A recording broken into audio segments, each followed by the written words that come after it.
बड़ा ही मार्वेलस सवाल है दोस्तों। देखिए सवाल क्या कह रहा है कि ए, बी और सी क्रमशः 20, 25 और 100 दिनों में काम को पूरा कर सकते हैं। उन्होंने साथ में काम को शुरू किया, लेकिन बी ने निर्धारित समाप्ति से 4 दिन पहले काम छोड़ दिया और ए ने वास्तविक समाप्ति से 4 दिन पहले काम छोड़ दिया। यदि पूरे काम के लिए उन्हें 15,000 रुपये मिलते हैं तो सी का हिस्सा क्या होगा। यहाँ पर देखिए क्या कह रहा है कि ए ने 20 दिनों में काम को कर सकता है।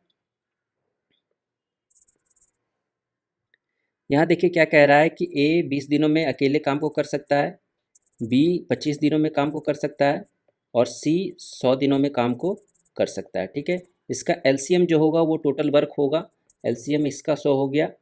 इफ़िशियंसी कितना हो जाएगा दोस्तों, 20 पंचे 100, बी का 4 और सी का 1 आ जाएगा। ठीक है, अब यहाँ पर दो टर्म आया है, एक निर्धारित समाप्ति आया है, एक आपका वास्तविक समाप्ति आया है। तो निर्धारित समाप्ति कहने का मतलब वैसा टाइम हो गया जब तीनों एक साथ काम को शुरू करता, कोई छोड़कर नहीं जाता। ठीक है, तो निर्धारित समाप्ति का काम कितना हो जाएगा, ये मान लेते हैं ये निर्धारित समाप्ति वाला समय ये कितना हो जाएगा। तो 100 काम को अगर तीनों मिलकर काम को पूरा करता, 5 और 9 1 10 इफिशियंसी से, तो टोटल काम जो है आपका 10 दिन में पूरा हो जाता। लेकिन एक्चुअल में ए और बी ने काम को छोड़ा बीच में, तो इसका जो वास्तविक समाप्ति होगा टी भी मान लेते हैं, है ना। टी भी जो होगा वो आपको निकालना पड़ेगा। ठीक है, तो सबका निकाल लेंगे कि सभी लोगों ने कितने कितने दिनों तक काम को किया सेपरेटली।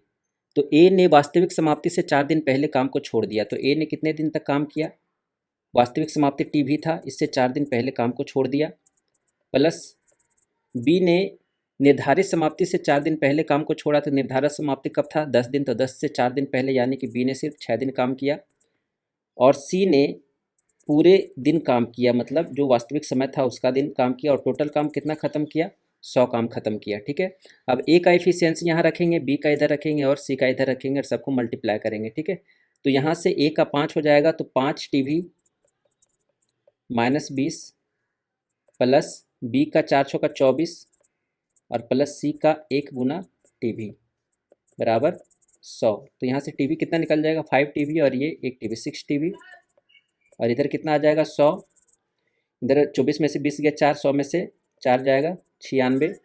तो टीवी का मान कितना आ जाएगा, 16 छक्का 96, टीवी का मान आ गया आपका 16 दिन, यानी कि वास्तविक जो समय था वो 16 दिन था। अब सबका काम निकाल लीजिए कि किन लोगों ने कितना कितना काम किया, और उसका रेशियो के आधार पर उसका प्राइस जो होगा, उसका जो हिस्सा होगा वो मिलेगा, है ना।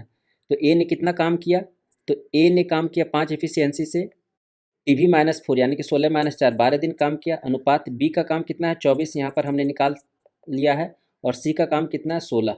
ठीक है, तो सबका रेशियो निकाल देंगे, 4 तिहाई 12, 4 चौका 24, 4 चौका 16। ठीक है, तो 15:6:4 आएगा। तो सी का हिस्सा निकालना है, तो सी का हिस्सा कितना हो जाएगा, ये वाला पोर्शन सी वाला है ना। तो सी का हिस्सा आ जाएगा 4/6, 4 10 और ये 25, 4/25, और टोटल कितना था 15,000।